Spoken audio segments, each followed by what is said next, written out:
Ladies and gentlemen, pull up a chair, tell your coitus partner that you're not free for the next couple of hours, because welcome to Unplugged with Wicked and Mando, with your host, Wicked, Virtue, and Untamed Mando. Tag it away, ladies!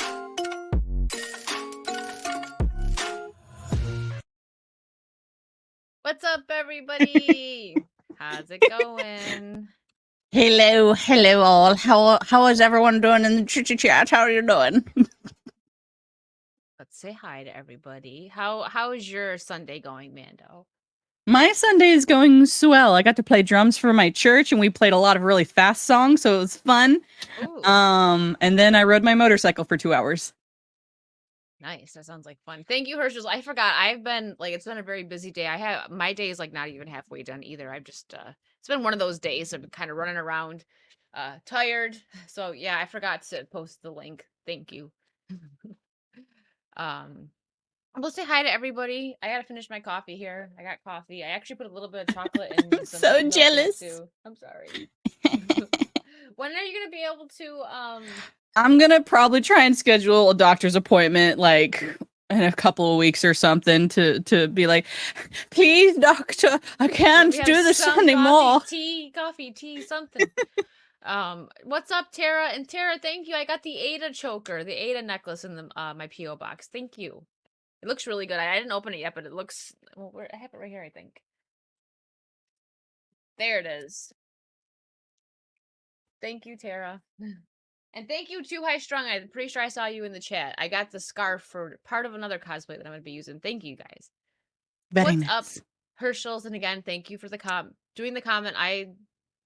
My brain, man. And that also reminds me that I got to pull up the Streamlabs thing in case someone does send something so I can see it.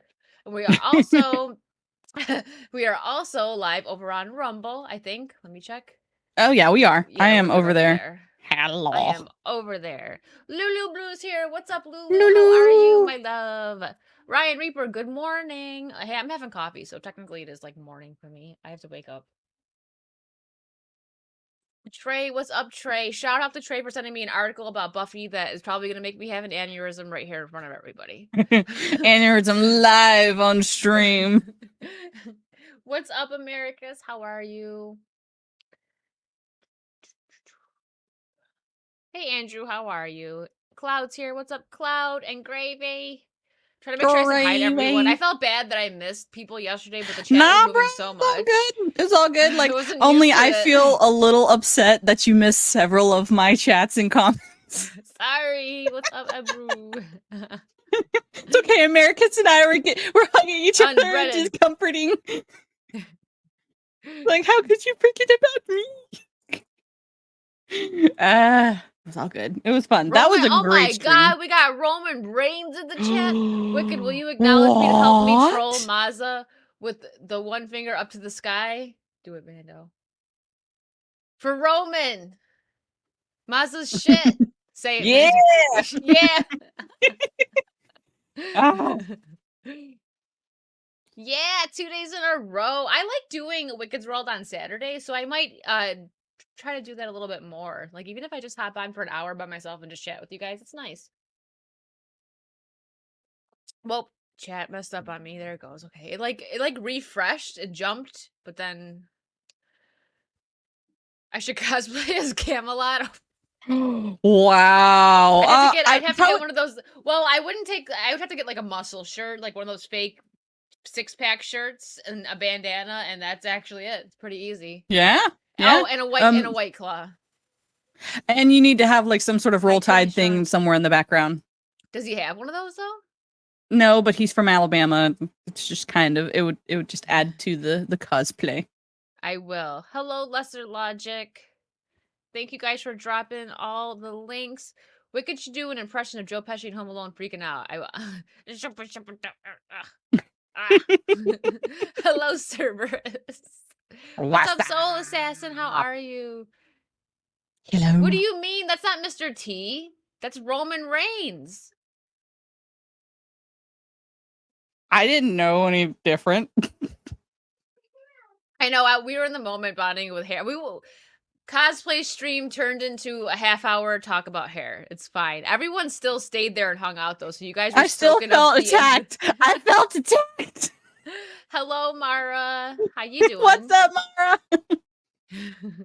Talking Oh about yeah, that's right. You're right. I have to get the handlebar mustache. So if I'm gonna Mhm. cosplay as Camelot, I gotta get a 6-pack shirt, the bandana for Solid Snake, the handlebar mustache, and because Mando wants it, a roll tide thing in the background. But I also, you guys are gonna make me drink White Claw. I mean, it could just be like a thing, Whoa. White Claw, like. Oh, the middle hand? finger. Oh.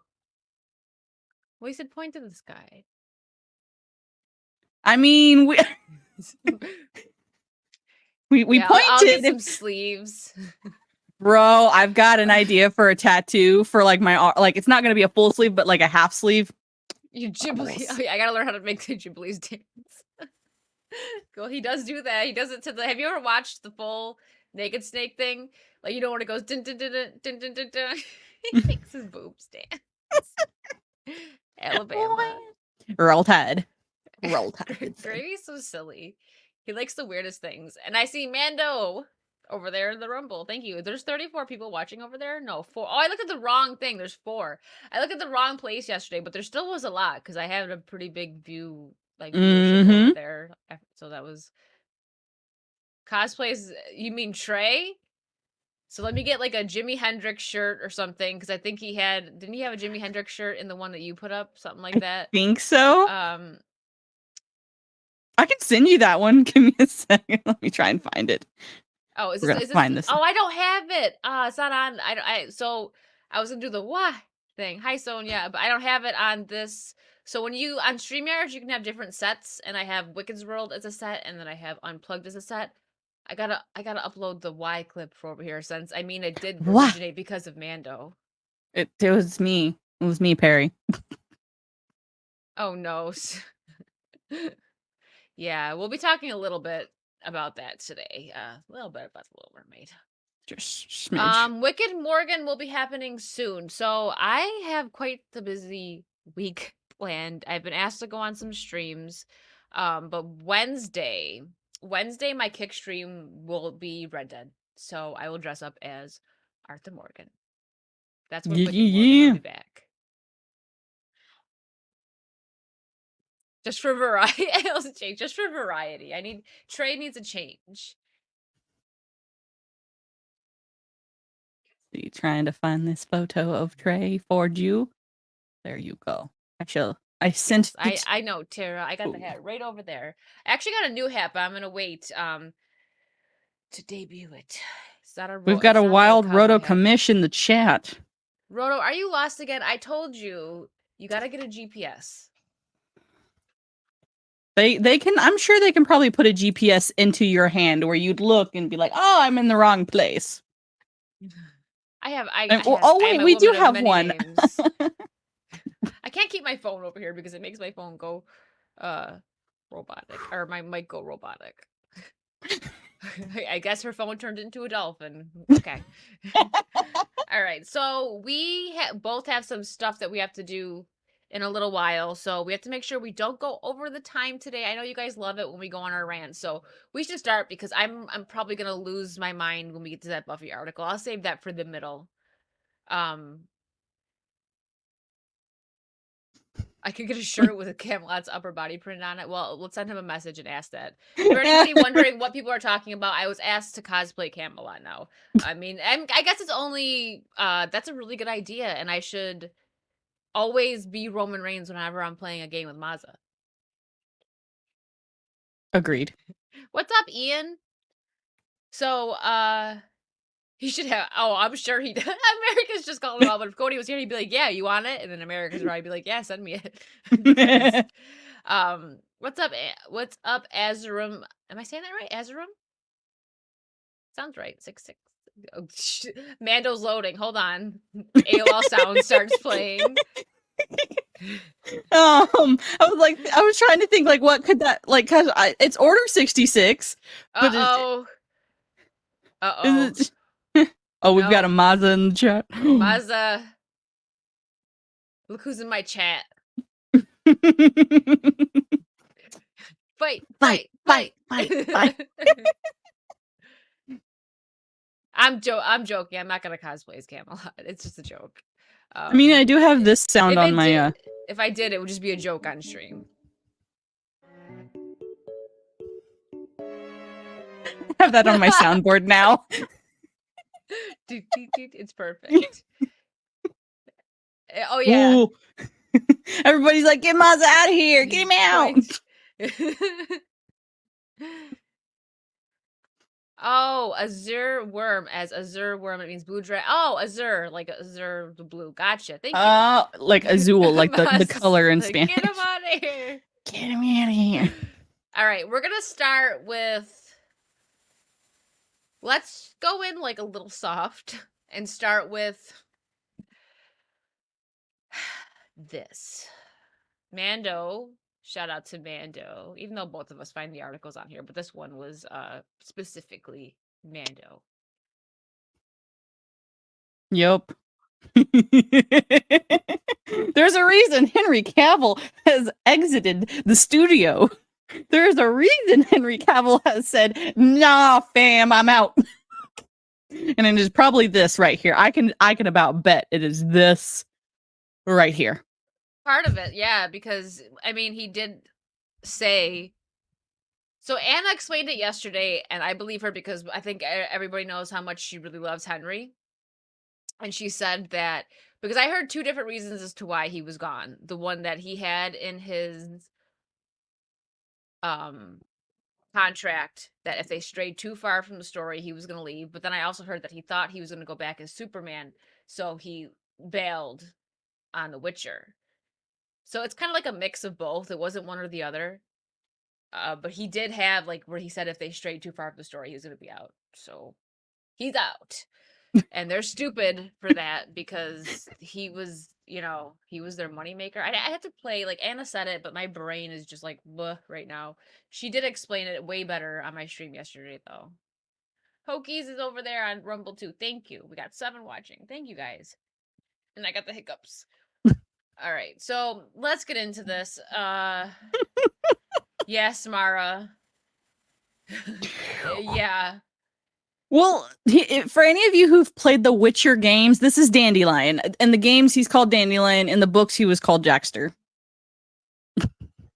So this is Dandelion for those of you who have... This is a rumor, but it's Netflix, so I believe it. Netflix's The Witcher Season 3. Can you guys still hear me? I moved my mic out of the way a little. You sound fine to me. Okay. Netflix's Witcher. Rumor, Netflix's The Witcher Season 3 to confirm how do you say it again? Jackster. Okay, Jackster as bisexual will show him in a relationship with Prince Radovid. Radovid? Mm-hmm. People talk about I can't pronounce things. It's hard sometimes. It is. And it could be Jasker. I could be wrong. I thought that it was Jasker. It could be. I've always called him Jackster.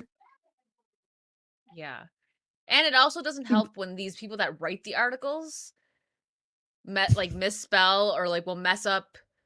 Well, also it's Polish. I can't pronounce Polish words. Yeah, but when they mess up a word or skip a word, it doesn't make the sentence make sense. So that gets us sometimes. But anyways, let's get into this. According to a new whisper, I'm hoping to entice anyone to check out their take on Andrzej Sapkowski's fantasy novels in the wake of Henry Cavill's exit. The third season of Netflix's The Witcher will not only reveal the fan favorite bard Jackster is bisexual, but also see him enter into a relationship with a series newcomer. So I will I think that in this article they explain who Radovid is in the books. Yes. That so Radovid in the games, if any of you've played the games, just smidge background story. He is a paranoid king who is trying to fight Nilfgaard. Nilfgaard is kind of the invaders from the south who are taking over all of the kingdoms of the north. Radovid's the only one who's standing in their way, but he's so paranoid that everyone wants him dead, including Dandelion. I'm going to refer to him as Dandelion because that's what I'm used to. And Dandelion helps plot the assassination for King Radovid. Just a reminder. If for any of you who've played Witcher 3, which I am playing like every so often now. Continue. Real quick, Abaru for $10 donation. Hello, ladies. Thank you for the stream. Well, thank you for the $10 donation. We appreciate you. Okay, word of this apparent character. Okay, word of this apparent character development was first made public on May 24th, courtesy of the fantasy fiction-centric news outlet Radian Intelligence. Radian. Radian? Oh, Really? no, Redanian. Sorry, Redanian. Redanian. Okay. We can confirm what some of our readers assumed long ago is true. Oh God, I can't read right now. We can confirm what some of our readers assumed long ago is true, wrote the site's main proprietor, an individual going by the handle Gravemaster. Dandelion is bisexual, and his paramour for Witcher 3 is Radavid. Radavid. God, I don't know. I don't even know how to pronounce that. I only know it because of the him in game. the game. Okay, That's him in the hasn't been game. show yet. Okay, he hasn't been in the show yet. He's going to be a series newcomer, they said. Mm-hmm. Okay, so having ascended to throne at the age... Oh, sorry. First introduced in Sapkowski's 5th overall The Witcher Baptism of Fire, Radovid, right? Radovid. Okay, Radovid was originally shown to be the contentious young boy turned king in the Redanian realm. Redanian? Oh, okay. Well, I only know this because of he that hasn't game. been in the show yet. Yeah. Having ascended to the throne at the age of 13 following the assassination of his father, King Vizimir, Radovid, Vizimir, is that right? Vizimir? That sounds better. All right. He would eventually offer Geralt a bounty to help him find and kill the mastermind of his predecessor's murder, the sorceress Philippa Eilhart. Close enough. Yeah. These names, man. I never played the game, so. However, Radovid's own obsession with revenge and overall paranoia towards his reign would soon lead to his undoing, and the Mad King would eventually fall at the hands of the very Witcher he once sought to manipulate. Mm-hmm. Okay, this is so much though. Like, just tell us what's gonna happen with this. So weird. Inspired by Sapkowski's original character, but not a wholesale adaptation of him, Netflix's version of Radovid, right? Radovid? Rad, not red. Okay, Radovid, as set to be portrayed by British actor Hugh Skinner, will differ slightly in that rather than being King Vizimir's son, he would be the ruler's cunning younger brother. So he's gonna be his younger brother instead of his son. In the game, he's his son, and in the show, they're gonna make him his younger brother. We'll also understand this, and I kind of pointed this out.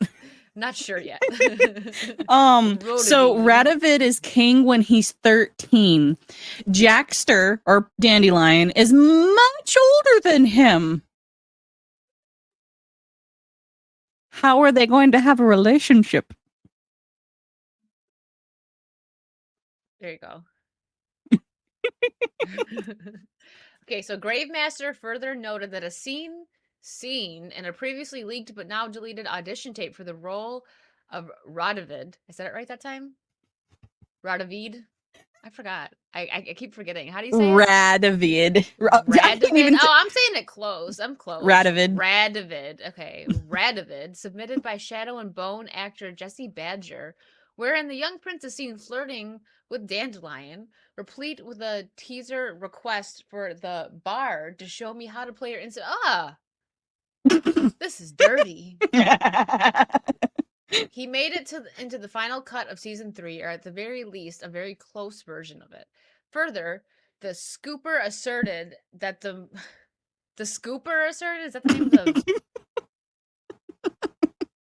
is that the name of the publication? I'm confused. What's a Scooper? I was confused too. So.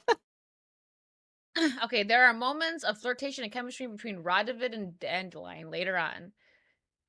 The two men, I said it right that time, didn't I? The two men develop a romantic relationship over the course of the season. And then they finally kiss. So is that in the audition tape?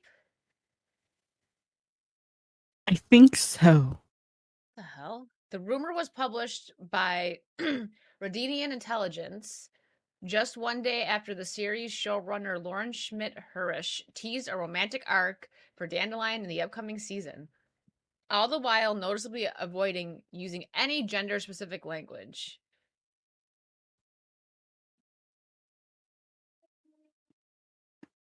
Oh, okay, that makes sense. Thanks, Mara. I thought that maybe it was a publication. I am.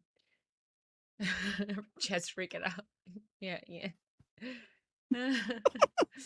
Okay, so Dandelion falls in love, divulged Schmidt Hisserick in a promotional interview with Netflix, and it's a character who fans will know and continues showing up in the books. So what happens this season between them will have a ripple effect for a very long time. Which means it's going to break the canon forever.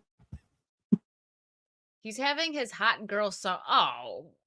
He's having his hot girl summer, so what? He's being a hoe?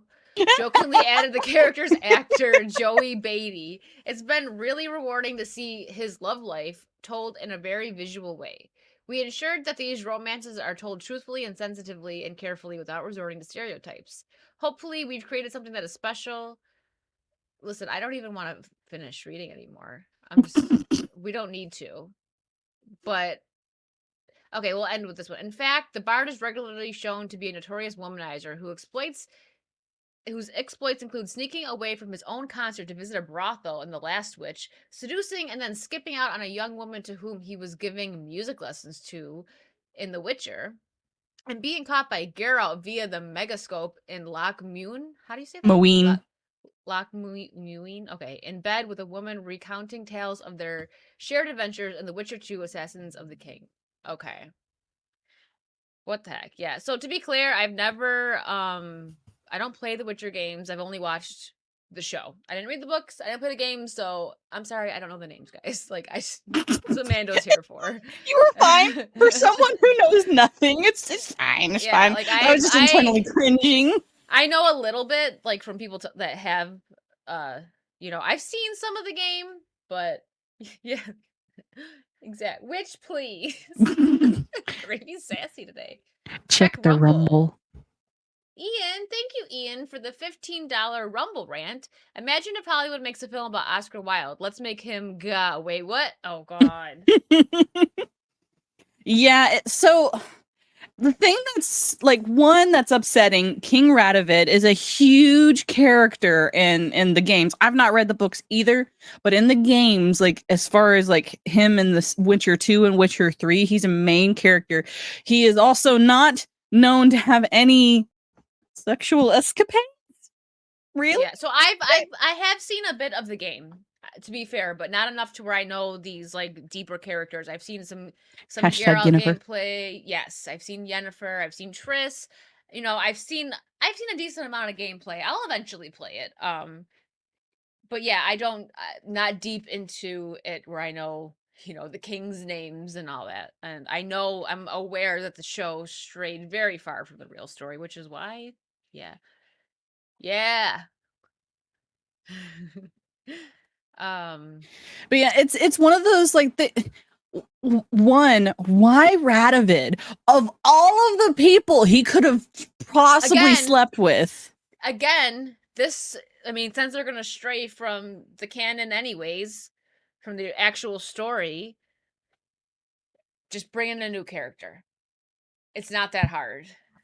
That's the thing. This is when people will say, like, it's gone woke. I feel like the term is a bit overused, but it's still relevant. I don't think, like, a movie or a show or anything is woke if they just, like, introduce, like, a new gay, trans character, anything like that. I don't think that's woke. If it's a new character, no, it's not, because those characters have been around forever. It's just, they want to act like there was never any representation ever. Hello, the 90s happened. Go watch some movies. And the 80s. And his whole personality is he goes and sleeps with women all of the time. Yeah, that's when you mess it up. When you take change a character from what they are written as, instead it's just laziness. Like, you know what? We want to make these people happy. So instead of, taking the time to really think of a new character, we're just going to take an old character and do this. And that's what they always do. Yeah. Bye, Roman Reigns. We'll make sure we smack Mazza around for you. I'm going to be playing games with him later. Yeah, we're gonna go to the island. Let's go. Yeah. Now we know why he wanted to toss up Bro, like if that's not This guy canon just breaking, threw- I don't know what is. Like that breaks very deep lore canon. Every relationship needs to be gay now to normalize it.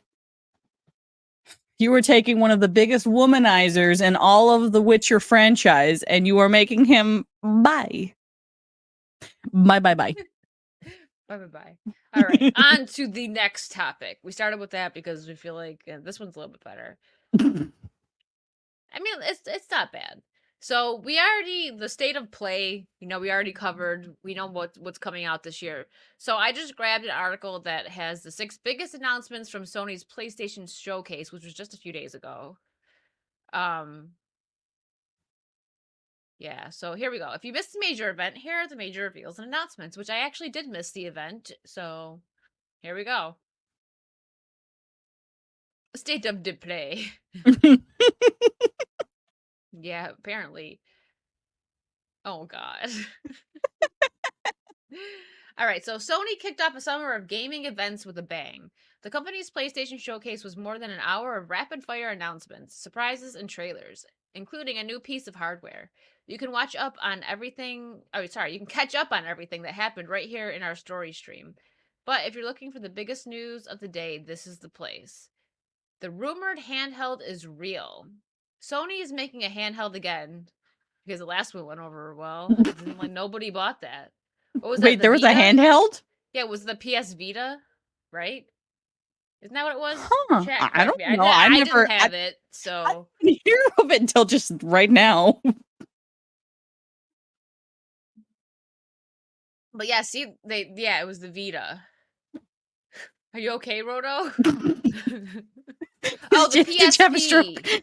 That's right, the PSP. Okay, because I didn't have it, so I don't remember. I think I had like one friend that had it, but all right. So Sony is making a handheld again with the 8-inch Project Q. It's designed for playing your PS5 games remotely and looks like a Nintendo Switch smashed with a DualSense controller. There was other hardware too. Wireless PlayStation earbuds also in the works. Roto crashed. Vita only exists for emulation. I can't read regular words now. Gosh. All right. People don't Okay. understand. It's hard to read while streaming. But I'm just saying the last one didn't go over well, so I don't really understand why they're trying it again. Mando didn't even know one existed, but okay. The Vita, oh, okay. Vita was after. Okay. Beavis Lab. Okay, thanks, guys. All right, so they have had 2 then. All right, I thought they only had the 1. All right. A good long look at Spider-Man 2. The show ended with a nice long gameplay trailer for Spider-Man 2, which included a look at Peter's new symbiote. What is that a word? I can't remember that word. Symbiote. Symbiote, so I had it right the first time. Symbiote powers. The game also has a release window now, fall 2023. I'm not going to be able to play it, though, because it's not going to come out on Steam.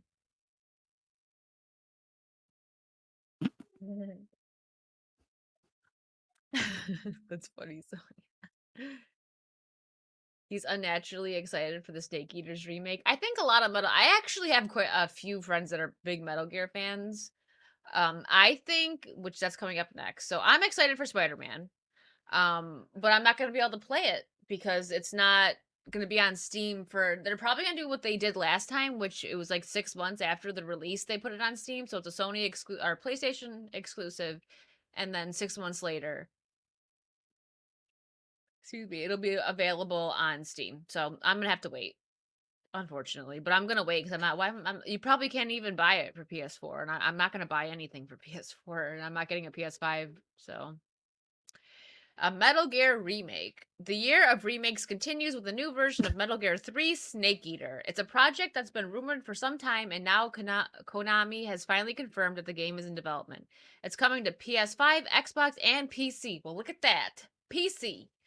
But we don't know much else about it. I think that David Hayter is gonna join this time because he didn't voice Snake last time because because he didn't him and Hideo Kojima hate each other.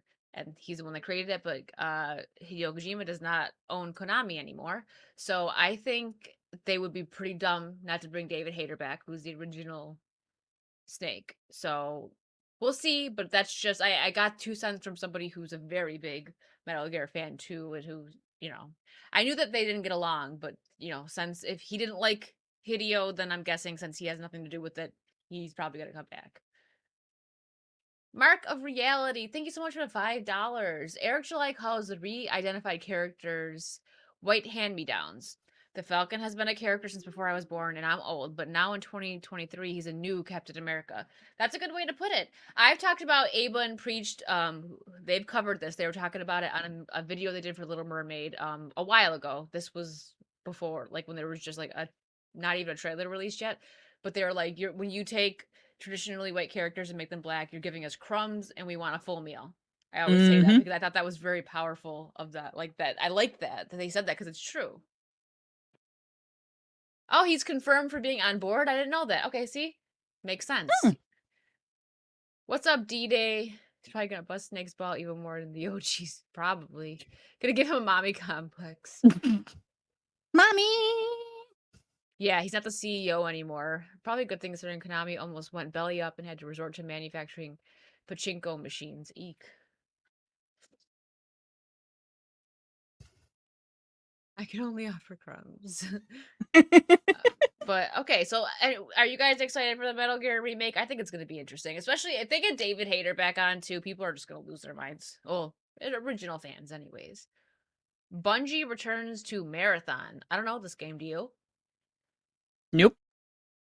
You're not excited for it, D-Day? I might play it. I should play an old one first, though. Maybe I'll play it on stream. I've got openings for games. I'm gonna switch it up a bit because I was playing Resident Evil 4 for a while now that I finished that.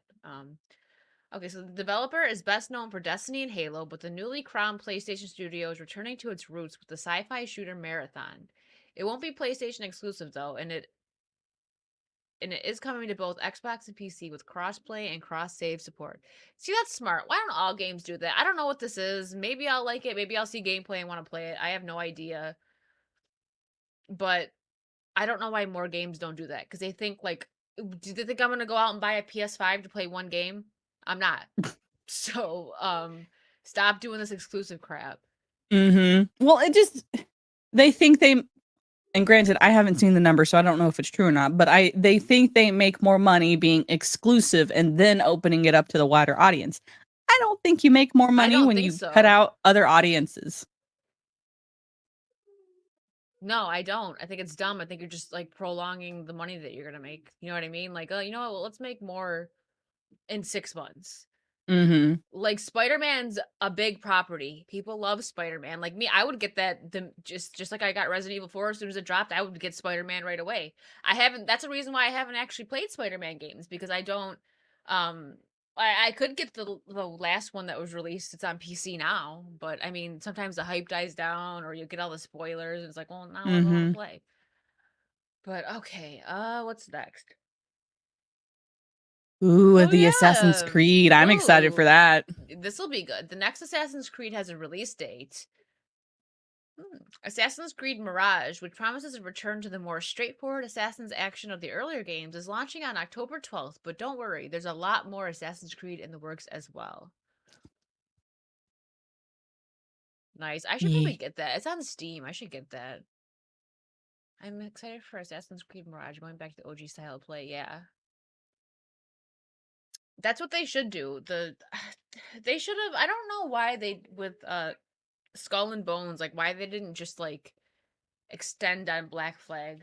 That would have made sense, but what makes sense anymore? A whole lot of virtual reality. Resident Evil 4 VR mode. Okay. A sizable part of the event was focused on titles for PSVR 2, including a VR mode for this year's Resident Evil 4 remake. A number of other titles were also on display, including Crossfire Sierra Squad and Synapsis. There's also Beat Saber, which is available to buy. I feel like I played Beat Saber. I've played it before. It's fun. Beat Saber is a lot of fun. I wish I had it.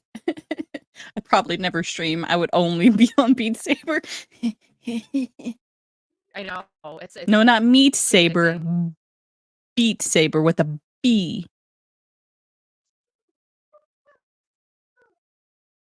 Sorry. Right. Oh, you're good. All right. I want a new Castlevania. That'd be interesting if they did it right. I'm like out of coffee over here. I need more.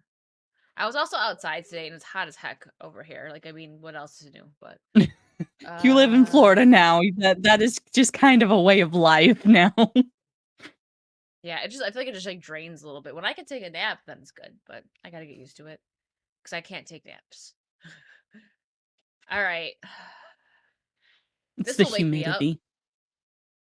That's the humidity. Yeah, this will wake me up. We need to duck for cover. Ah!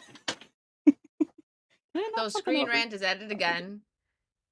Oh, Oh, screen rant. And now they're coming from my beloved Buffy.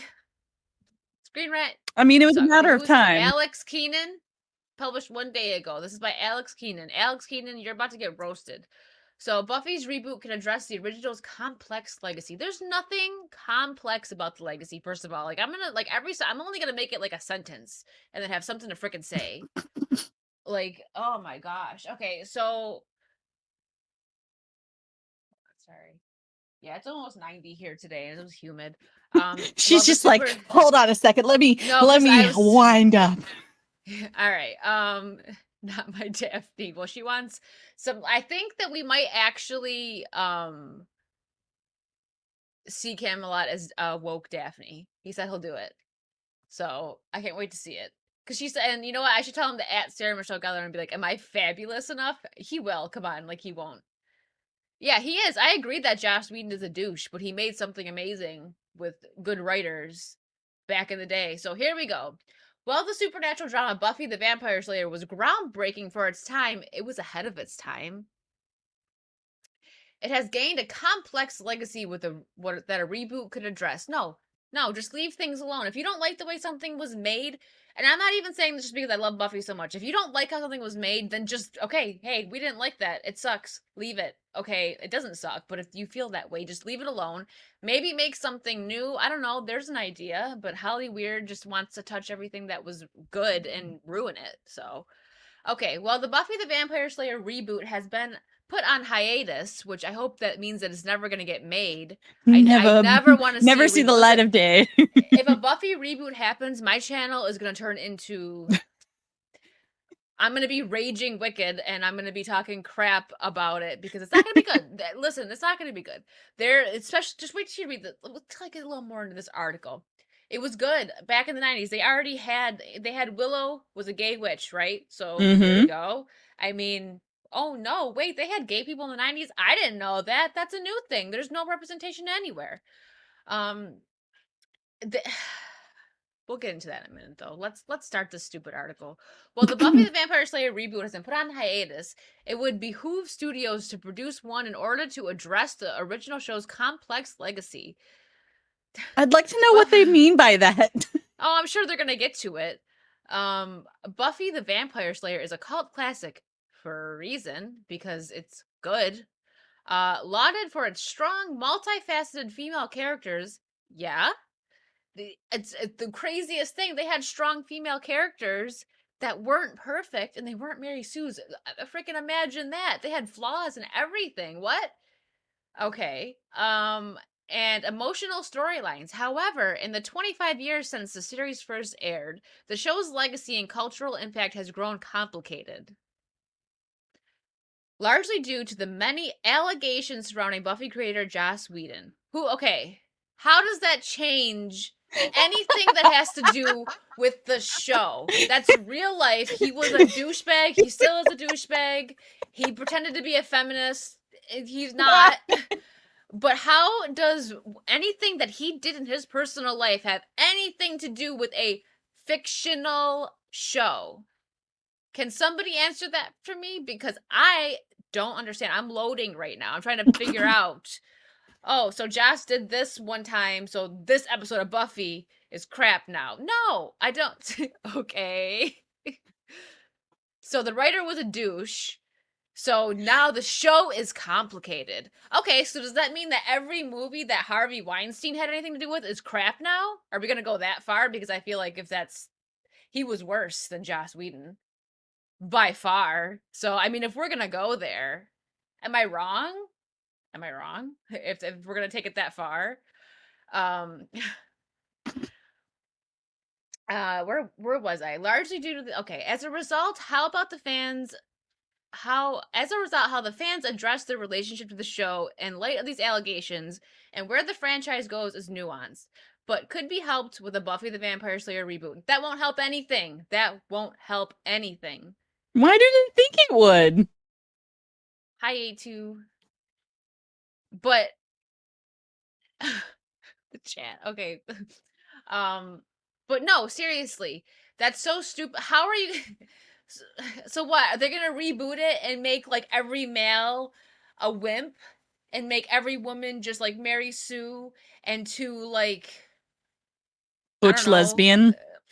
Are they going to make Buffy trans? Is that how Probably. you're going to fix it?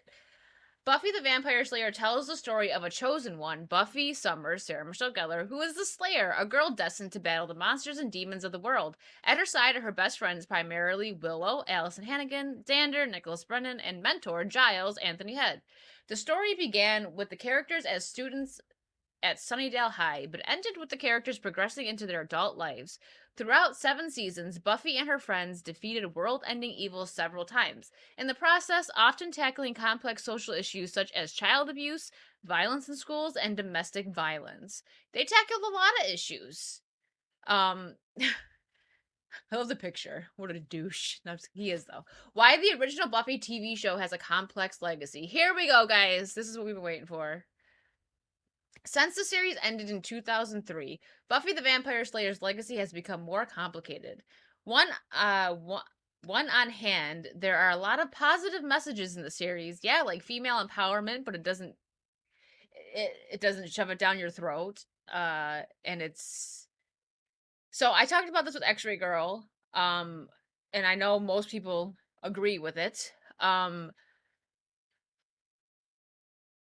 have to give all characters, but we see it more so now that they have to make women so much better, like so much better than men. You got to push men down, bring the women up. The women can do no wrong. They're perfect beings. They're strong out of nowhere, and there's no build up to how they got there. It wasn't like that with Buffy. She struggled so hard. You've seen her screw up. You've seen people die because she emotionally, like an example, when her boyfriend, who's a vampire, if you guys haven't watched it, goes evil, he murders somebody very close to her, and she had a chance to kill him, and if she would have killed him, that wouldn't happen, but she stops herself because her emotions are tied to it. Like, that was her first love. She loved him, and she's like, she wanted to see like who he was before he got turned evil. So, like, that's just a little example. There's so much of that in the show with all of them. They're all supposed to be these, they're good characters. They're the good guys, but they screw up all the time. And that's how it should, like, you have to have flaws to be relatable. Nobody's perfect. So they're gonna make Buffy terrible if they reboot it. It's gonna be so bad. But Buffy herself is a strong protagonist who is also emotionally complex, unafraid of her femininity, and as much a hero as any male character. Willow, too, is a hallmark LGBTQ plus representation for its time. And it shouldn't say for its time. She could just be a hallmark representation. Like, why does that say for its time? She could still be whatever. And her arc from a shy computer nerd to a powerful witch is empowering. I agree with that. So far, they're not giving me any reason why it needs to be rebooted. But on the other hand, Joss Whedon's impact on the series looms large in the Buffy the Vampire Slayer. Since his work on the show, Whedon has come under fire for creating toxic work environments, favoritism, and treating his employees and actors poorly on set. This has included allegations of extramarital relationships with female employees working beneath him. Some have also alleged that Whedon used his feminist brand to shield him from the results of his problematic behavior, both on set and in his writing, even in the Buffy the Vampire Slayer. This has led to many of the show's actors distancing themselves from Whedon, and as they should. The show's over, he was shitty, but this happened. Like, the show was still great. You could separate the art from the artist. And like I said earlier, if this is happening, does that mean that you know how many things are gonna have to get rebooted? Like, I used Harvey Weinstein as an example because, like, hello, he was a gajillion times worse than Joss Whedon, and that's not even allegedly. Like, all these facts came out. These girls, it seems like they willingly slept with Joss Whedon. Doesn't make it right because he uses power over them, whatever, but it wasn't like what Weinstein did. And so I'm just saying, like, how are you gonna make it better? They're gonna ruin it.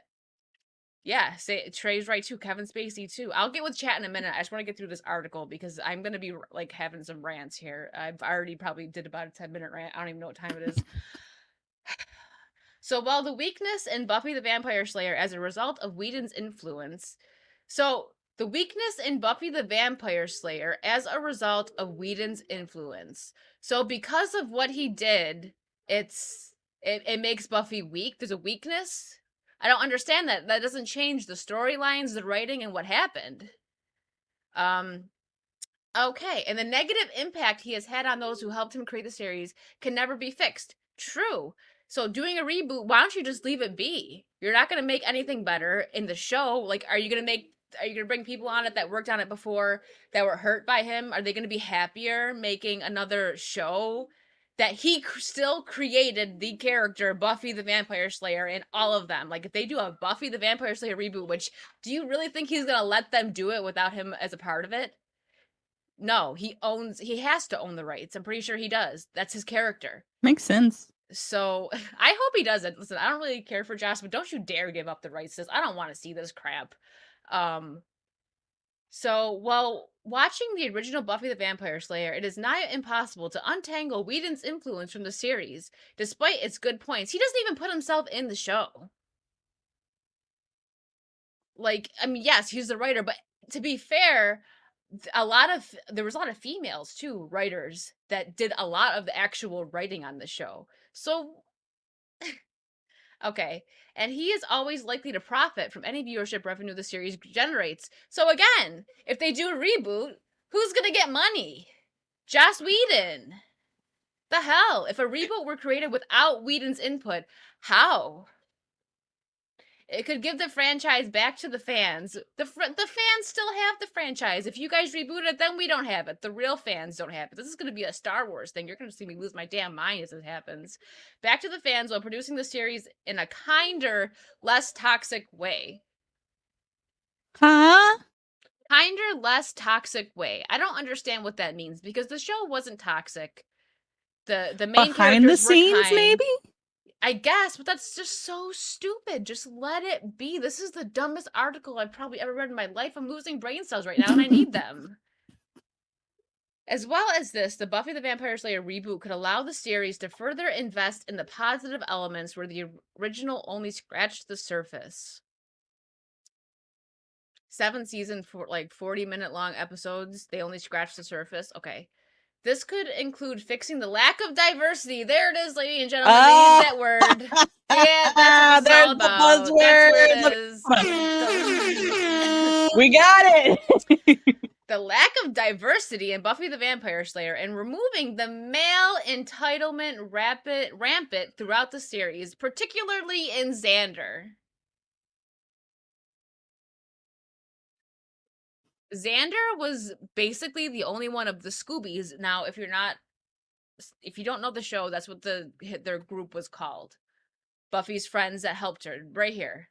These were the Scoobies, and Xander was the only one that didn't have any supernatural powers. He was considered the weaker link, okay? Even Giles over here, he dabbled in witchcraft, so he could mess with that a little bit. Willow becomes a freaking goddess. Literally, goes from a witch to a goddess, and Buffy is the vampire slayer. She's strong. It's kind of like not that he struggles with it, but he always felt lower, like a piece of crap, because his friends were so good at all this stuff, and he's just a regular person. So what the hell are they talking about? This person probably didn't even watch the show that wrote this article. Where was I? For it to say particularly in Xander, what? This was a this was what like an actual feminist show should be, not putting men down to bring women up. But the women characters were the strongest. They were literally the strongest in this show. Even the one, here's the thing. In season 5, the main antagonist, Glorificus, she was this strong god. She was insanely strong and they couldn't kill her. She would turn into a human form sometimes. It was this weird, hard to explain. Her human form was a man. That was the only way she could be killed. You could not kill Glory. That was her name. But when she turned into her man form, that's how she gets killed. And that's how she was going to end the world. She was literally going to end the world. And she was the most powerful, in my opinion. Well, I mean, definitely, because she was the only one that they needed to have her turn into Ben. Yeah, Trey. She had to turn into Ben, her human counterpart. So how is that male entitlement?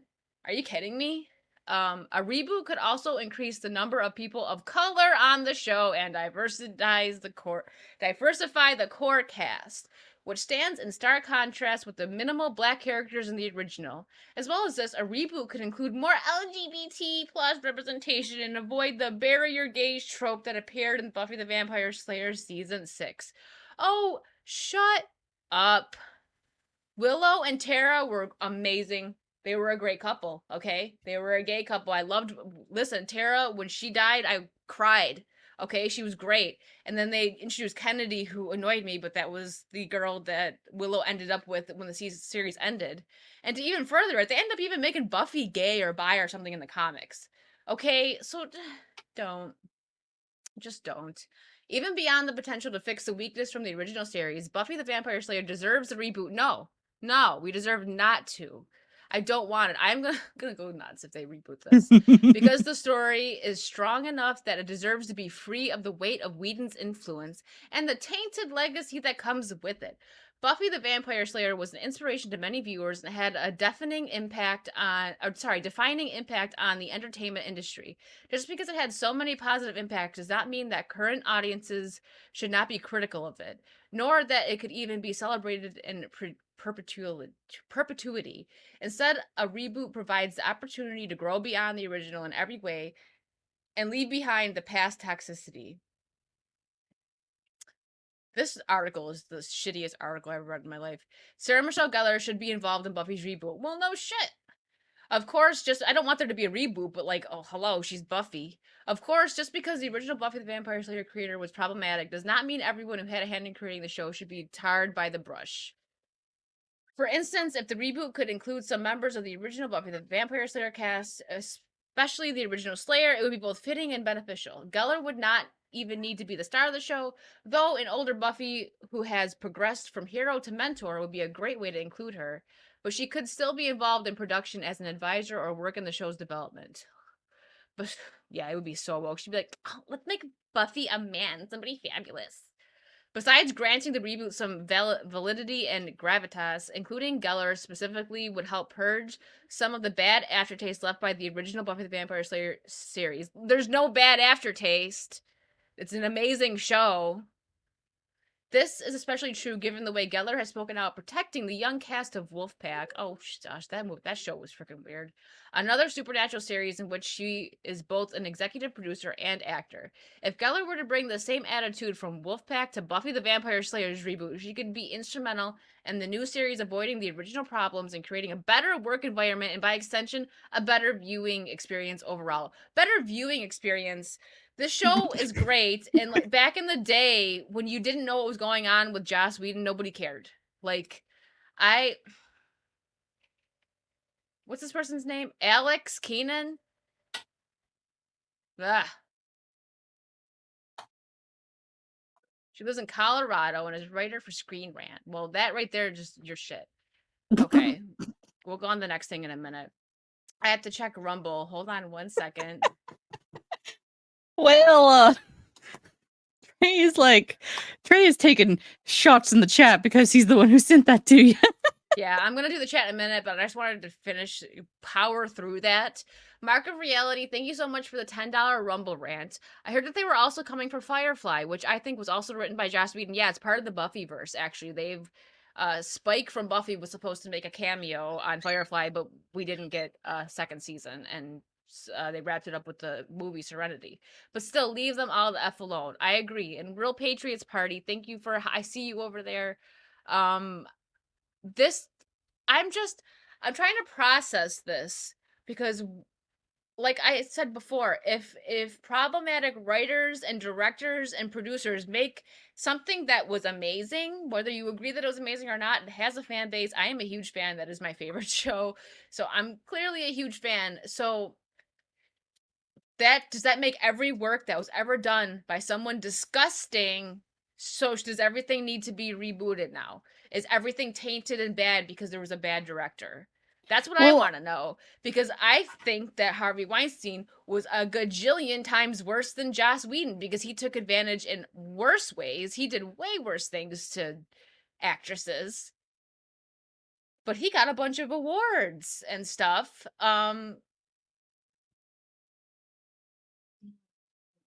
We need more black people, Wicked. That'll save Buffy. That's true. Listen, they should just make the whole cat. Like, yeah. You're right. Yeah, Well, it has been. Yeah. Like one of my I'm not like a Uber fan, but I am a fan of the Harry Potter You're right, series. Dan. Do I think J.K. Rowling has 2 brain cells? I think she has 1.5. Do I think she has some great comebacks on Twitter? Absolutely. Do I think she's a great person? No. No. She's a libtard. Obviously. I still like Harry Potter. I know she's going to make money because I buy Harry Potter stuff. Do I care? No. That was very right. I don't like Dawn either. Dawn was annoying, but it didn't ruin the show. I just think what they're trying to say is so stupid. They could just be like, listen, we just want to reboot it. We just want to reboot. Okay, cool. Say that. It's not cool. I think it's stupid. I think that it would maybe last a season, because it wouldn't be good, because that cast had Be like Cowboy Bebop all over again. Oh god, the cast had a great chemistry. Like, all of them just worked really well together.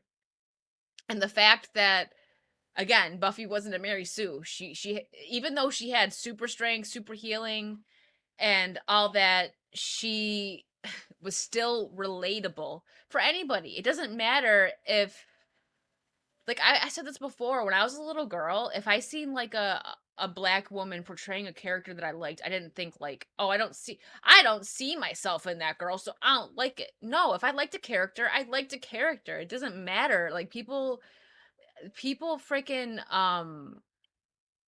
Thank you, Hokies. And Trey. I was about to get it. Oh, thanks. Yeah. I'm like, what? I got confused. But yeah, this hurts my brain. That article was so dumb. I just want to understand how, because the director sucked, how rebooting the show will fix that. Go ahead, put him on blast. You know what I mean? Like, put him on blast. Do whatever you got to do with that. But changing, rebooting a show. We got some bots, guys. Thank you, guys. Finally, some work for my mods to do. What the heck? I love how that's Ian's thing. There you go, Gravy. One of my favorite kids when I was a kid was Steve Urkel. Everyone loves Steve Urkel. You mean you didn't see you saw yourself in Steve Urkel? What? Yeah, I used to pull my pants all the way up to my armpits. I think I went on a long enough rant about that. I think that is the dumbest thing I've ever heard. If you don't like a director remaking, well, he was a creator too, but director, producer, writer, whatever, rebooting something that they made isn't going to change anything. You know what I mean? It's not going to change anything. It's not going to change what he did, what happened. Thanks, Ryan. Thanks for the success. Notice it's a white savior talking about making Buffy better with diversity. I was just going to jump into that, Mara. You're so right. Some white chick. I think Camelot talked about this. He's like, it's always some white lady preaching about, and he's right. We're all right. We all know that this is the case. Because I bet you there's no like, I thought it was going to be a guy, but I'm not surprised. It was probably some girl sitting there with her freaking Starbucks writing this article like, I don't like Joss Whedon, Evil Man. If they reboot this, they're going to make, and like I said, if anyone that hasn't watched this, the fact that she specifically decides to attack Xander's character, he was the only one out of the main friend group that didn't have powers. Giles didn't know, but he was very smart and he could dabble in witchcraft, and he was like strong with that in the knowledge. He was a watcher. He was very strong. Xander, he had nothing, and even after high school he started doing like construction. Like he didn't know what to do with his life. He's like, I can't protect my people. I can't, like, there's this big thing where he gives a speech because him and Willow had been friends since like kindergarten. She goes all psycho and becomes Dark Willow and almost destroys the world because she is powerful. The women in this show are so powerful, it's not even funny. They're so powerful, and she is so strong that they can't take her down. And Xander calms her down by using emotions. He gives this speech. It's powerful. Everyone that knows, it's the yellow crayon speech. Talks about how she broke a yellow crayon and she was all upset about that in kindergarten. That's putting it lightly, but he calms her down. She starts just bawling, crying, breaks down, and then she's not evil Willow anymore. Trey's like, sorry, Oh, I Dan. think these are some of my haters. Okay, I see you. Mm-hmm. Yup. Sorry, Come on, Dan. bring it on. All right, here's this one now. We're moving on because we got an hour still. We still got about an hour. We're good. We're good. Joss always had powerful women in his show. See Buffy and Firefly and yeah, exactly. And was it all bull because of how he was in real life? Sure. But what are they gonna do that's gonna make it better? You know what I mean?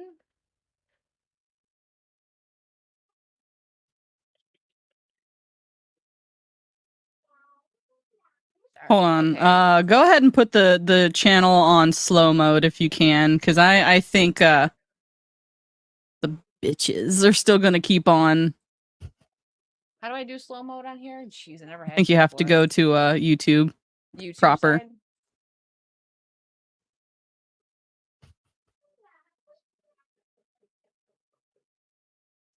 What, moderation activity? No. I think I so. don't see. Oh. Is that what that is? Toggle moderation activity?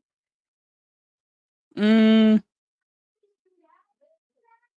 I don't see slow mode. Like, I don't see an option to enable that. this is for my haters. Come on. Mando. I don't know how to do it. It's not working. Hold on. Uno momento, y'all. Yeah, Oh, hold on. I'm gonna look it up. You keep talking, keep ranting, and these. I'm about to start cussing because I'm about to. I think you have to go into the studio for the live stream, like the behind the scenes stuff. Oh, YouTube Studio? Okay, guys. I think so. Sorry, chat. There's only 58 people in here. What are you guys doing? Go find someone that's got like 300 people. What are you talking about? I'm shocked this didn't happen when Anna was on.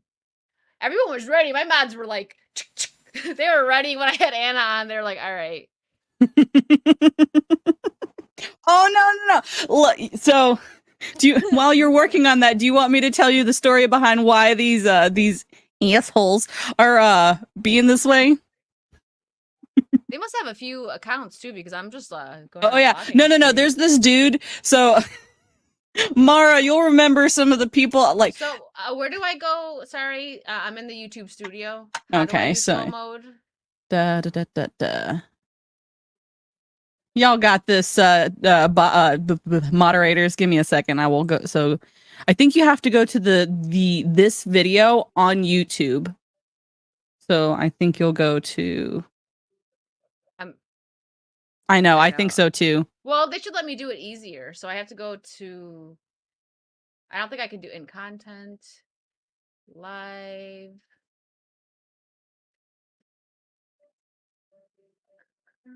Okay, I'm in this now. I don't see anything for slow mode.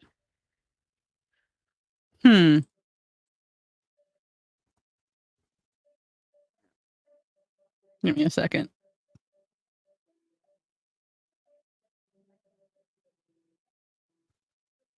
Sorry,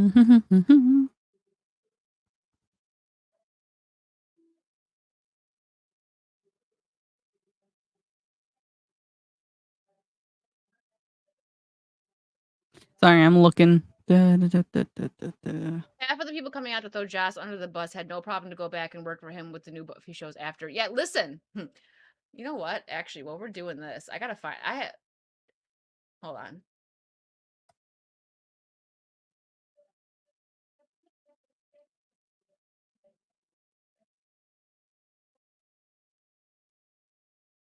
So how's everyone in chat doing today? How art thou? And for those of you in Rumble confused on why we're doing, basically there's a couple of trolls in the YouTube side of things. So if you hate YouTube, you are more than welcome to go to the Rumble side of this stream and hang out over there. We do love you guys in Rumble, even though we are not quite interacting with you as much as possible. But yeah, that Rumble Real Patriots hoping you guys Party are and having a Mark of great Reality. day. See you over there. Yeah, I mean these are also people from clearly from Camelot's stream too, which is kind of weird. Oh yeah. Yeah, I but think anyways, Hail the Lore and a couple of other people know about the Twitter wars that I went into, and I bet you it's probably some of those people because he had some weird haters, and they went and found one of my streams and like they cropped my no, face, we're and good. they're I like, started. Oh, that's weird. I started blocking, so it should start clearing up in the chat once I block. Yeah. Anyways, I was trying to find this, but it's an article I read. Just take my word for it. This was, if you guys remember, I think it was the 20th anniversary of Buffy, maybe, like since it had debuted. Entertainment Weekly did this huge spread. Everyone was there, even Charisma Carpenter. I think that Joss did her dirty, but they were all there. Hold on. Let me find pictures. There's a Buffy reunion. The heck do I have? No, Buffy.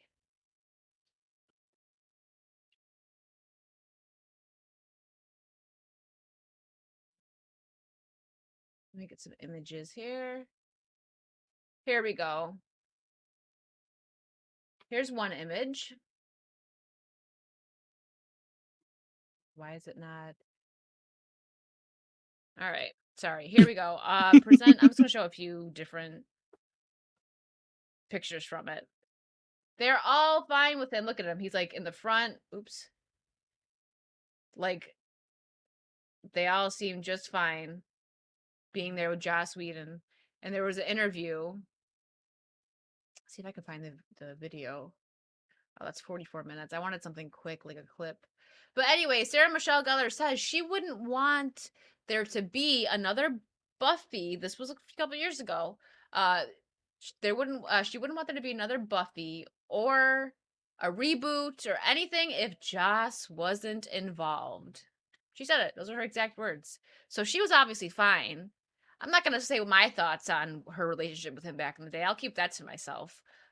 Because I'm not trying to get in trouble or get sued or something. But, I believe that he probably did, something wrong to Charisma Carpenter.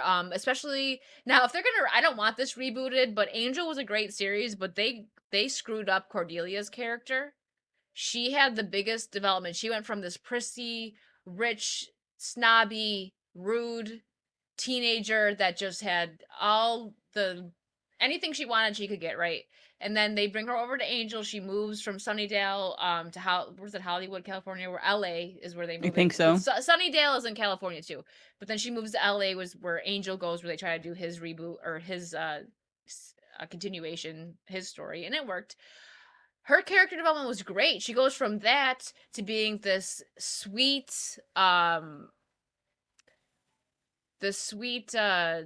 girl who just cares about everybody. She ends up getting powers where she could see into the future and all that. So, that's just a little tip of the iceberg with that. But and then they just turned her into this weird chick that ends up like she sleeps with Angel's son who's taken from like another dimension and aged up. And they ruin her completely. So that's the only thing I can think of, and it makes sense because of what happened with Joss, what she says happened with Josh, and she was pregnant, and then he was like not happy about it, so she got punished for it. I read they wouldn't let him be alone with the actress who played Dawn. I read that too, Mara. Yeah, because obviously there was an issue with him, but he freaking like I'm not doubting that, you know, Joss was a piece of crap, but changing the show and remaking it isn't going to make anything better. Just leave it alone then. Let it be what it is. Um so anyways, let's move on to the next topic here.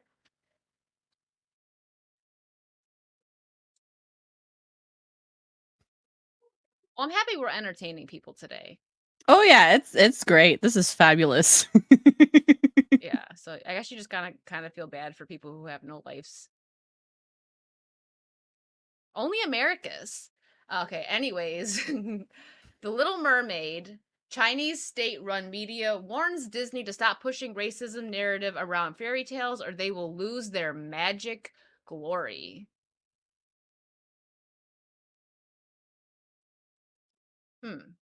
Oh god, these pictures are so bad. It's terrible. Okay,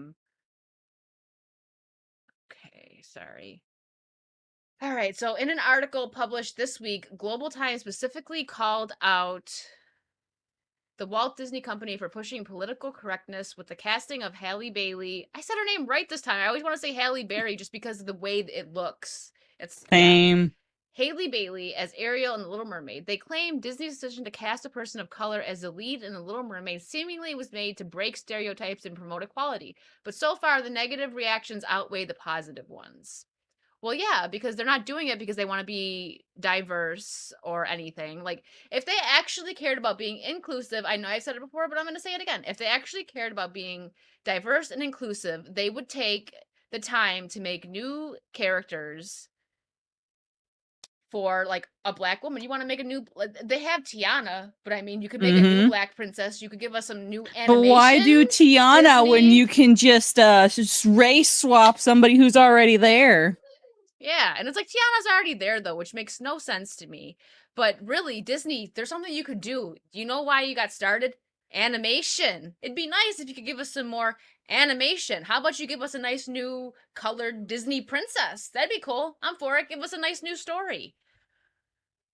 Anyways, the outlet went even further by insinuating that the Walt Disney Company is the one creating and spreading the entire racism narrative surrounding the film.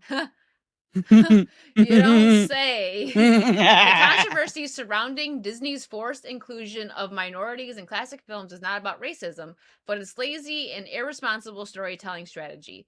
It then questions if the company truly wants to represent marginalized groups. Spoiler alert, they don't. Why not create original stories that reflect their experiences instead of turning classic tales into sacrificial lambs for political correctness? Imagine that. Imagine creating an original story and actually sitting down and making something interesting. Why would they do that? Reality, thank you for the $5. On Rumble, you can send a monetized message. I just checked on YouTube Chromosome Land, and it worked about as well as a turd in a punch bowl. Oh, well, I'm not monetized yet on YouTube, but I'm getting there. I'm about 1,000 hours. If that's what you're talking about, right? Because the only thing I can accept over is I have my donation link over on YouTube pinned, but I'm about 1,000 watch hours away from becoming monetized over on YouTube. So I'm almost So all there. you bots that are in the chat that want to spam, go watch Wicked's videos. I mean, they're watching this, so that counts. Thank you. It's a live stream, so thank you. I'm trying to get monetized over here. Real MVPs, man. No, I'm just kidding. Anyways, they even warned Disney to stop going down this path. When the beautiful stories that have accompanied countless children's childhoods become arenas for racial conflict, they lose their meaning and become devoid of romance and fantasy, replaced by arguments about skin color. Exactly. Exactly. See, it's so funny to me because, again, as a kid, it's gonna be bad. Like they're trying to embed in these young kids that they need to see race and skin color and everything. I didn't think that way as a little kid. I didn't see like, you know, a white person, a black person, Asian, any of that and think about what their race was, their culture. None of it. I didn't think about that at all as a kid. Did you? Any people in the chat, did you really think about that stuff?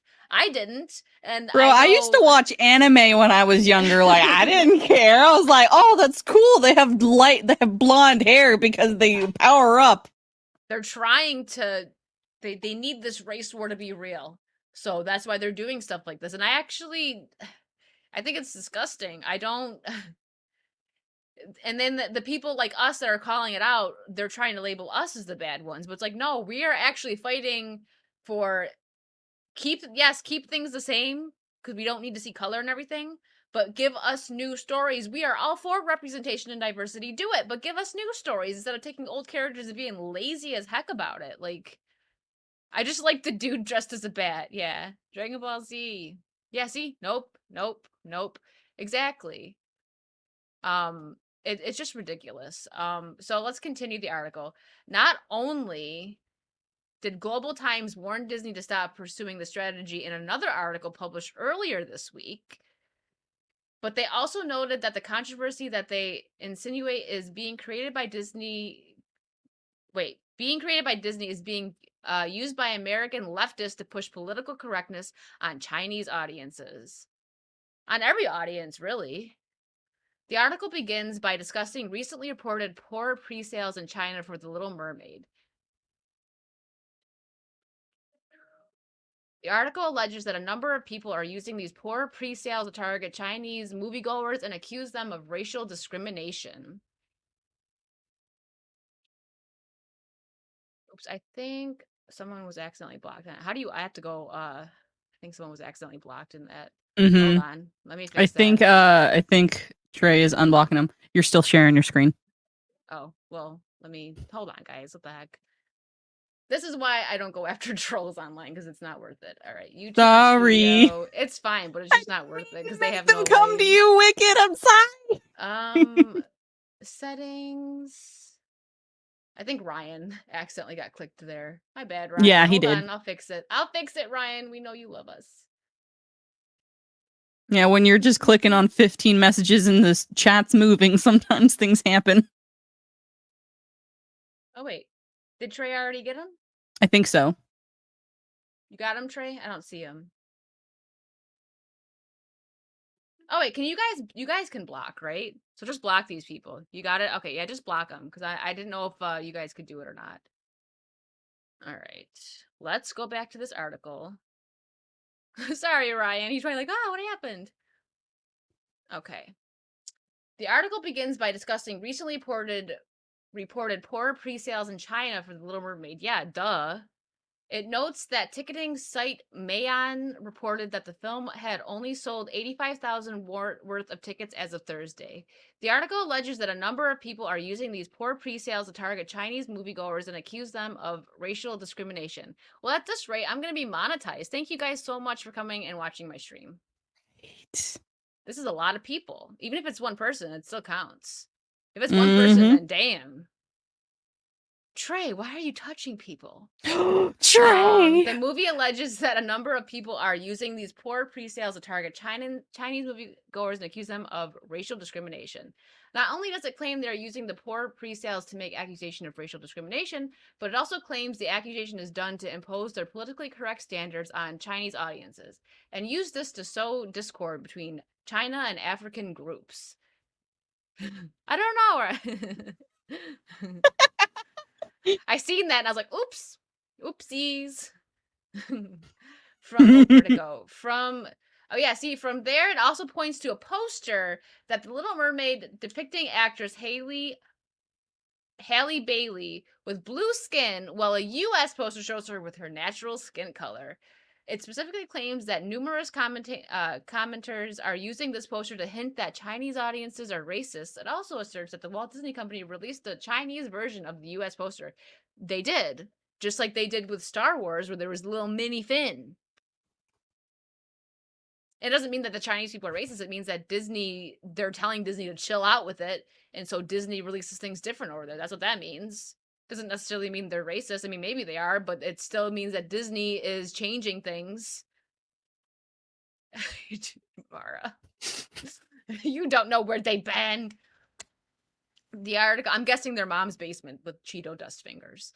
The article goes on to declare the vast majority of Chinese audiences do not have any bias against A Black Little Mermaid and would rather evaluate the film based on its own merits.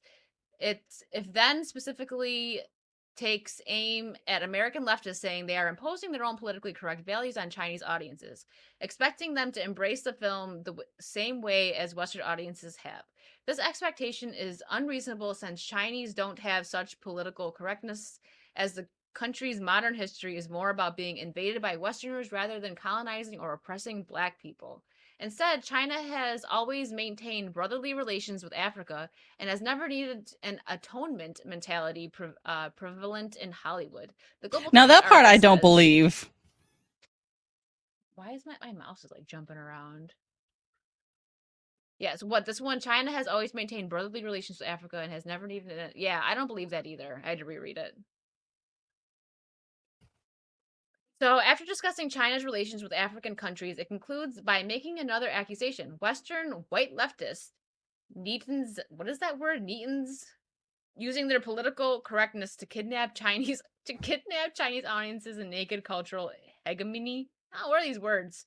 The article finishes, some people simply don't have a clue how to reflect on themselves, but only stand on a so-called moral high ground to criticize others, colonizing a group of people on Earth and then yelling at another group for not sharing its own guilty conscience. How convenient to always be the right one.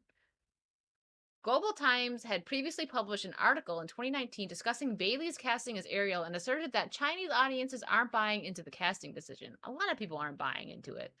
They added, although some Chinese netizens think Bailey is beautiful and sweet, they generally hold the opinion that the casting choice is a disruption of the character who originally appeared as a white princess with red hair in the Disney cartoon. Yeah. Agreed. Ginger side is real.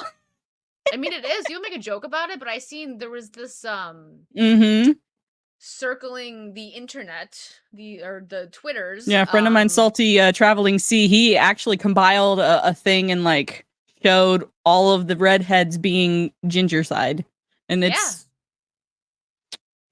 real. Oh yeah, thank you for sending me that. For next time, I'll know how to do slow mo. It's so weird. I don't think make it easy. You just be able to click a button and make it slow mo.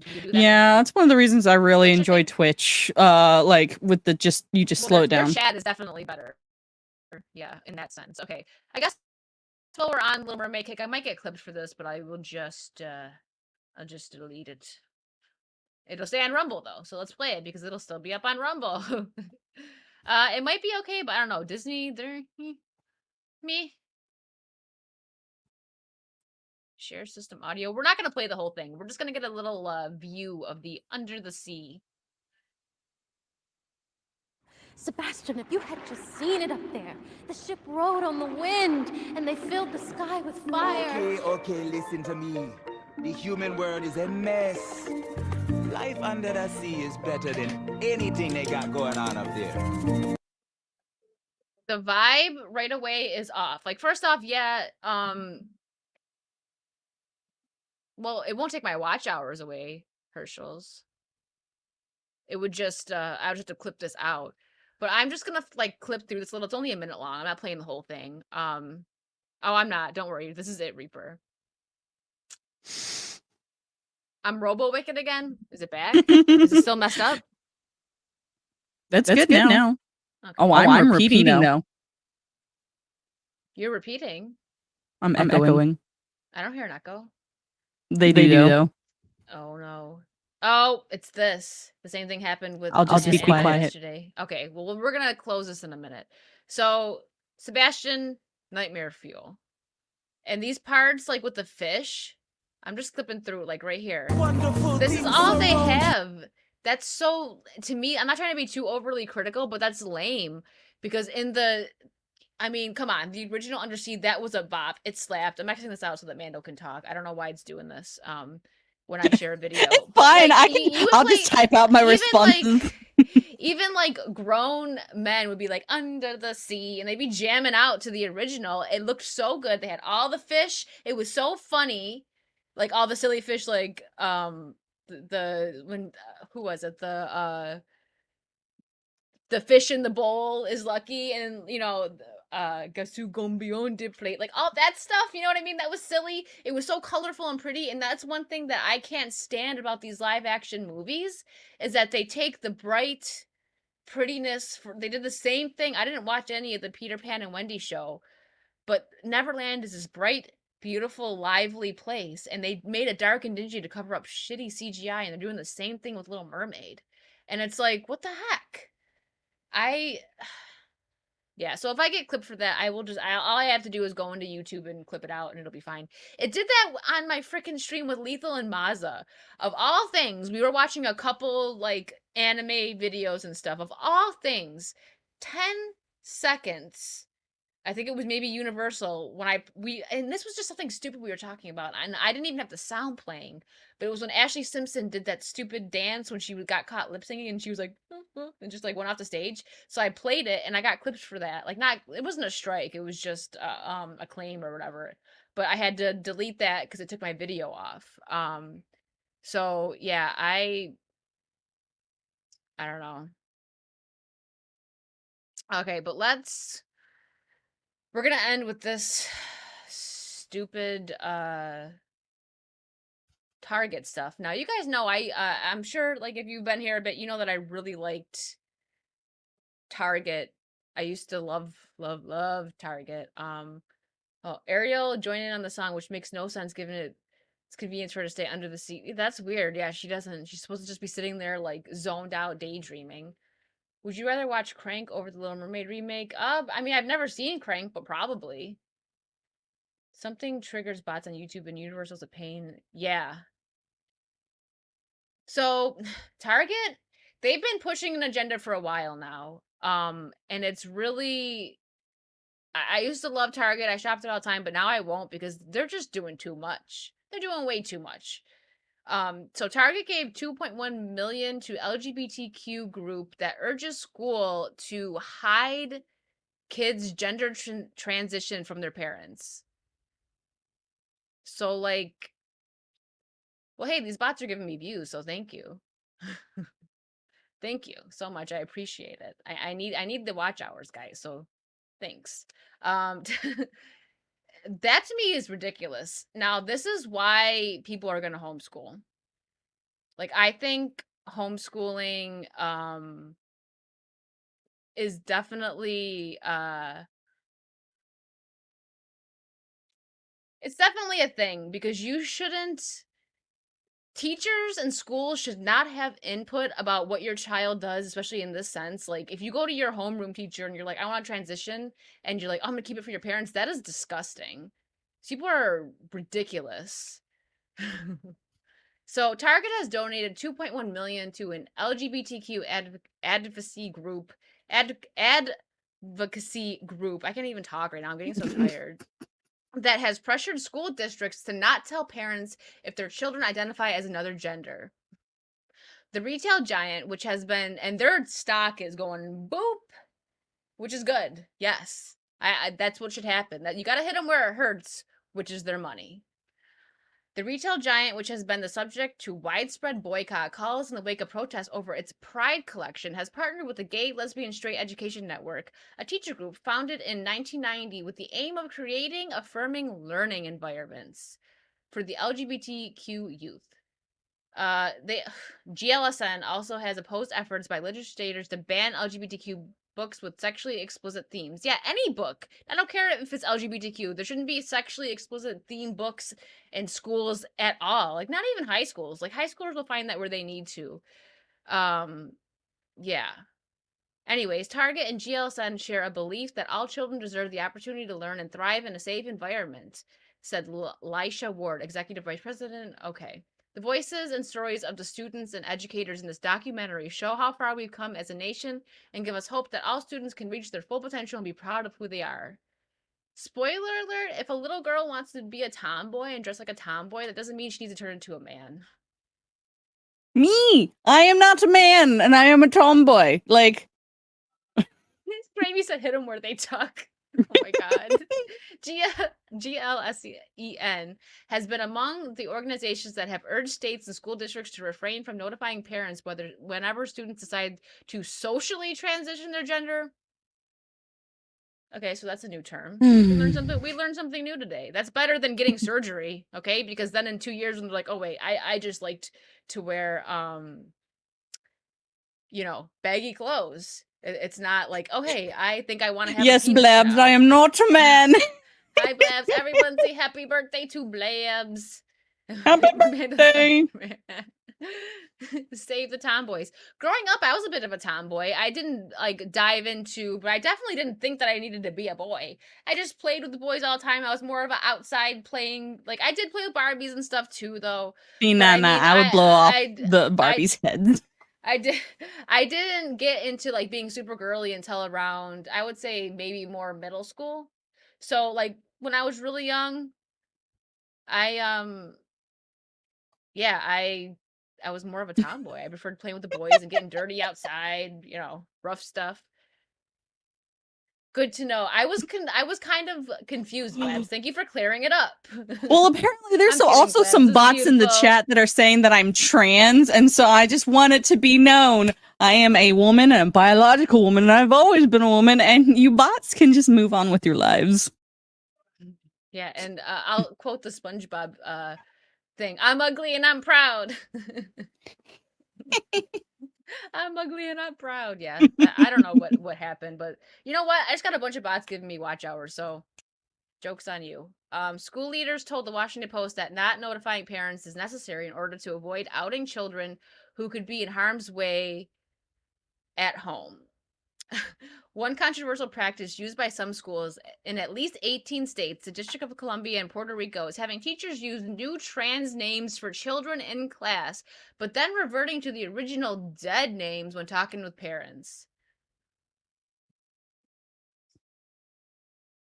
The secrecy surrounding children's gender has promoted several lawsuits in states such as Massachusetts, Florida, Wisconsin, Kansas, Virginia, and Maryland. GLSEN has also urged teachers to intervene if children are drawing graphics or pictures involving sex so as to make sure they are compliant with gender ideology.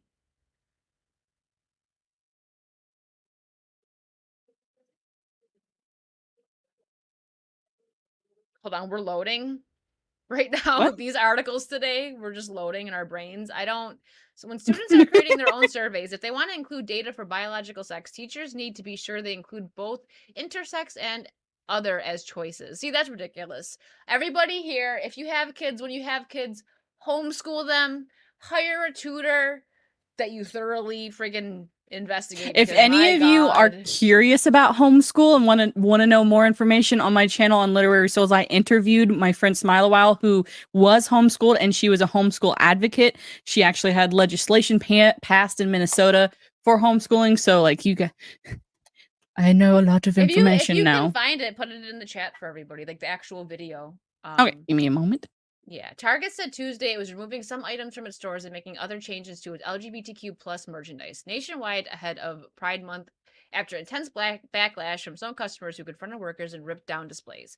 Since introducing this year's collection, we've experienced threats impacting our team members' sense of safety and well-being while at work. So I seen an artist they brought up, and this really bothered me. My problem is, and it always will be, leave the kids alone. That's my problem. I'm not against LGBTQ. Be you. Love is love. Cool. Whatever. I'm not like that, but leave the kids alone. I'm so tired of all this shoving ideologies, whatever, and social bullcrap down kids. Let them be who they want to be, sure.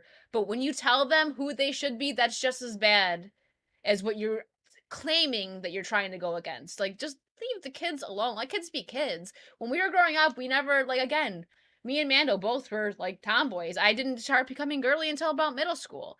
But I never once thought, I should probably be a boy because I'd rather wear these jeans and a baggy shirt and go, run around and play in the dirt with the boys. Like, no, I never thought that. I was just like, this is just fun. So stupid.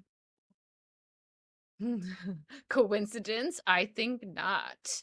He's gonna pop in out of nowhere and be like, "What?" I know, what a concept. It's just so.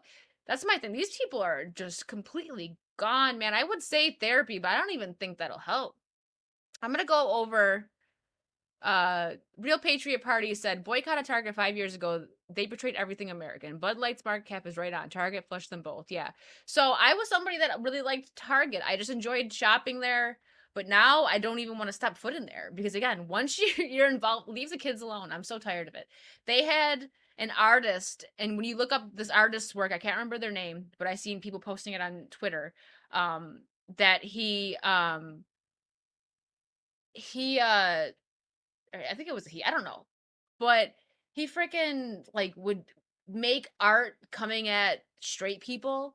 And that's another thing that I know not all like gay people do this, but that drives me nuts when gay people like come for you if you're straight. Like they come at it and say, "Well, you're normal." It's like, "So, I chose to be this way, but you didn't choose to be that way, correct?" That never made sense to me. But yeah, so when they come out and they're like hard coming for like you're normal, you're whatever, heterosexual, but yeah, he would have like a like violent artwork that were on pins and stuff coming at heterosexuals, and it's like, what the hell? Yeah, they treat their their political views as religious. That's a good way to put it, and it's not wrong. But yeah, we probably should have ended it on something lighter and funnier. But that's what we ended it on today. We had, guys, I appreciate you all hanging out. We had dummies in the chat. That's my I've had bots before, but never to that extent. We will maybe next week make sure we have the chat in slow mode. Sorry for anyone that got blocked in accident. Thank you, Trey, and everyone else for fixing that on my part and accidentally blocked. I know Ryan was one of them. My bad. But yeah, I think we're we calling a dummy. I'm not talking about you, Gravy. I'm glad you guys enjoyed it. That was a lot of fun. That's I right, think that Trey. was You, all of the mods are amazing. We could not stream things without the mods. Yes, thank you guys. You really, Americus is actually going to be really upset because he had his fingers cracked. He was ready for the bots when I had Anna on, so I'm pretty surprised.